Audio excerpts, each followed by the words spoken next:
Telangana news today में आपका खैर मकदम है। आइए देखते हैं आज की ये अहम खबर। जिडीमेटला पुलिस स्टेशन हदूद गाजुला रामाराम एलन बार के सामने से एक नरेश नामी नौजवान एक खातून के साथ मोटरसाइकिल में पेट्रोल खत्म होने की वजह से पेट्रोल पंप पेट्रोल डलाने के लिए जा रहे थे। इसी दौरान एलन बार में से कुछ शरपसंद अनासार बाहर आए और इनसे छेड़छाड़ की। इस बात से नाराज खातून ने इसके हामियों को बुलवा लिया और बहस व तकरार शुरू हो गई। इसी दौरान इनमें से किसी ने गन फायर भी किया। एसओटी और मकामी पुलिस मौके वारदात पर पहुंचकर इनमें से 15 लोगों को गिरफ्तार कर लिया। कोठी रेड्डी इंचार्ज डीसीपी ने मीडिया से बात करते हुए बताया कि इनके कब्जे से एक देसी साख्ता बंदूक, 84 राउंड्स और 3 कारें जब्त की गईं। इन लोगों पर आर्म्स एक्ट और रौडी शीट बुक किया गया। आइए देखते हैं हमारे नुमाइंदे शेख सलीम की ये रिपोर्ट। 28-29 इंटरव्यूइंग नाइट లో జీడిమెట్ల పోలీస్ స్టేషన్ పరిధిలో ఉన్నటువంటి ఎల్ఎన్ బార్ దగ్గర బార్ అండ్ రెస్టారెంట్ దగ్గర జరిగినటువంటి గొడవలో దాదాపు 15 మంది నేరస్తుల్ని అదుపులోకి తీసుకొని ఈరోజు వాళ్ళని రిమాండ్కి పంపించడం జరుగుతుంది.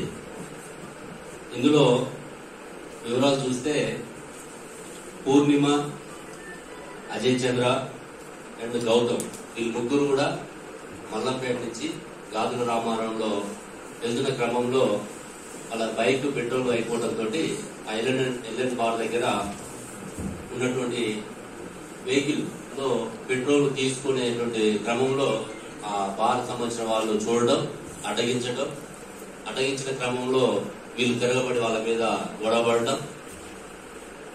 ఈ గొడవ జరుగుతున్న ప్రాసెస్ లో ఈ పూర్ణిమ అంతకుముందే పరిచయం ఉన్నటువంటి నరేష్ కి, శివకి ఫోన్ చేయడం, వాళ్ళు ఉటావుట్టిన కార్ వెహికల్, బెలూన్ వెహికల్ తీసుకుని వాళ్ళ ఫ్రెండ్స్ అందరినీ తీసుకొని అక్కడికి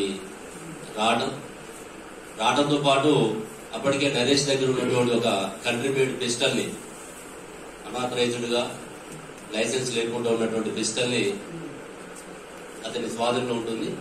ఆ పిస్టల్ ని శివ తీసుకొని నరేష్ ఆదేశాలతో ఎమ్మటే రాగానే ఫైర్ ఓపెన్ చేయడం, ఆ ఫైర్ లో వాళ్ళు తప్పించుకోవడం. ఫస్ట్ ఇనిషియల్ గా ముగ్గురు గొడవ పడ్డారు. ఆ తర్వాత నరేష్, శివతో పాటు ఒక నలుగురు రావడం జరిగింది.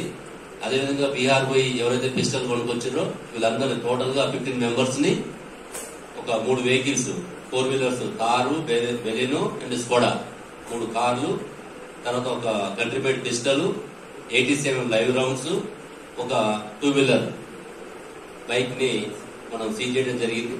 వీళ్ళ మీద attempt to murder and arms act కింద కేసులు కట్టి వీళ్ళని జైలుకి పంపించడం జరుగుతున్నది. ఈ యొక్క సమాచారం అంతా కూడా సీసీ కెమెరాలో రావడం జరిగింది. అక్కడ ఉన్న ఐ విట్నెసెస్ ఉన్నారు, టెక్నికల్ ఎవిడెన్స్ ఉన్నది. వీటన్నింటితోటి వీళ్ళకి జైల్లో ఉండగానే శిక్ష పడే విధంగా మేమంతా కూడా ప్రయత్నం చేస్తాం. ఈ నరేష్ లాంటి వ్యక్తుల మీద చాలా కంప్లైంట్స్ వస్తున్నాయి. గత కొద్ది రోజులుగా చూసి తను ఇన్సిడెంట్ జరిగిన తర్వాత చూసి చాలా మంది బయటకు వచ్చి చెప్తున్నారు. అంటే అంతకుముందు కొంతమంది భయపడి చెప్పలేకపోవచ్చు, కొంతమంది చెప్పిన తర్వాత కూడా యాక్షన్ తీసుకొని ఉండకపోవచ్చు. వీటన్నిటి దృష్టిలో పెట్టుకుని ఇప్పుడున్నటువంటి సమాచారంతో ఈ కేసు, పాత కేసులు, కొత్త కేసులు కూడా ఏమంటే తీసుకొని వీటన్నిటి మీద తప్పకుండా అతని మీద పీటీ యాక్ట్ పెట్టడానికి 100% ఎలిజిబిలిటీ ఉంది. ఎందుకంటే ఈ మధ్య కాలంలో ఫైర్ ఓపెన్ చేసి చిన్న కాజ్ లేకుండా ఒక పెట్టి మ్యాటర్ లో నూతనంగా బైక్ ని పెట్రోల్ తీసుకోవడం ఒక పొరపాటు అయితే, ఆ చిన్న ఇన్సిడెంట్ వాళ్ళు అక్కడ మాట్లాడేది సర్జీ పంపొచ్చు. కానీ మళ్ళీ వీళ్ళకి ఫోన్ చేయడం, వీళ్ళు ఆవేశంగా రావడం, వచ్చి దాన్ని ఫైర్ ఓపెన్ చేసేంత గ్రావిటీ లేదు. గాయాల పాలై పారిపోవడం జరుగుతుంది. ఇందులో ఈ నరేష్, శివతో పాటుగా వచ్చినటువంటి వ్యక్తులు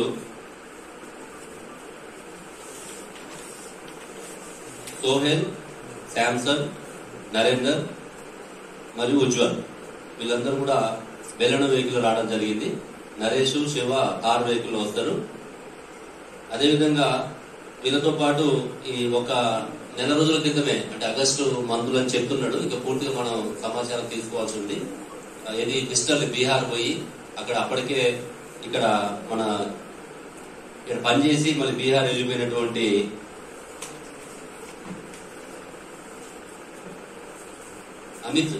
అమిత్ సాయంతో వీళ్ళ ఫ్రెండ్స్, నరేష్ యొక్క ఫ్రెండ్స్ ఎవరైతే ఉన్నారో సమీర్, బుగ్గప్ప, కరణ్, జగ్గు వీళ్ళతో కలిసి బీహార్ వెళ్లి అమిత్ సాయంతో ఒక కంట్రీబ్యూట్ పిస్టల్ ని ఒక 100 లైవ్ రౌండ్స్ ని తీసుకొచ్చుకోవడం జరుగుతుంది.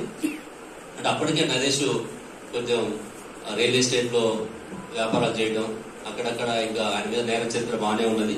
ఇప్పటికే మనకి దుండిగల్ పిఎస్ లో 4 కేసులు, సంగారెడ్డిలో 1 కేసు ఉన్నట్టుగా మనకి సమాచారం ఉంది. ఇవి కాకుండా ఇంకా కూడా నమోదు కానీ ఇంకా రెవెన్యూ జిహెచ్ఎంసీ దగ్గర కూడా కొన్ని కంప్లైంట్స్ ఉన్నాయని తెలుస్తుంది. ఇవన్నీ కూడా మేము సేకరించి ఇతని మీద షీట్ ఓపెన్ చేయడము, అవసరమైతే పీడీ యాక్ట్ పెట్టడం కూడా జరుగుతుంది. ఒక భయానక వాతావరణాన్ని సృష్టించి అతనేదో రౌడీయిజం, గుండాయిజం, ఒక లీడర్ కావాలన్నట్టు ఒక యాంగ్జైటీ తోటి చేసినట్టుగా అనిపిస్తుంది. కాబట్టి ఇట్లాంటి వాళ్ళని మనం సమాజంలో ఎలో చేస్తే కామన్ మ్యాన్ కి చాలా ఇబ్బంది అవుతుంది. కాబట్టి తప్పకుండా ఇతన్ని జైల్లో ఉండే విధంగా, శిక్షలు పడే విధంగా చేస్తామని చెప్పేసి మీకు తెలియజేస్తాం.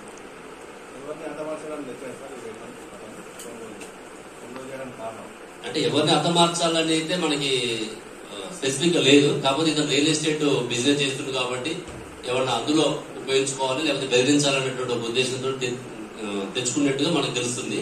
ఇంకా కూడా డెప్త్ పోతే మనకి అది కూడా తెలిసే అవకాశం ఉంటుంది.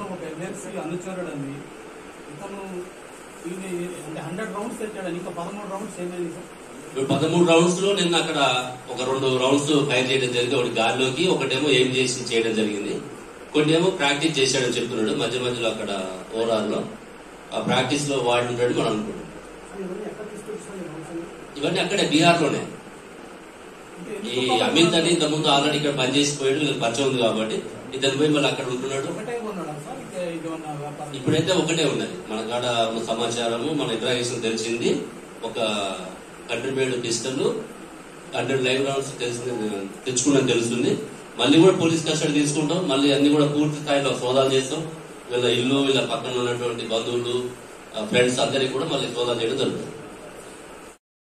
ఇంటరాక్షన్ చేస్తాం. ఆమె ఇంటికి పోయే ప్రాసెస్ లో జరిగి ఉంటది. ఇక్కడ పెట్రోల్ అయిపోవడం, వాళ్ళు దాన్ని అటెంప్ట్ చేయడం, బార్ వాళ్ళు అడగించడం, అక్కడ గొడవ పడటం.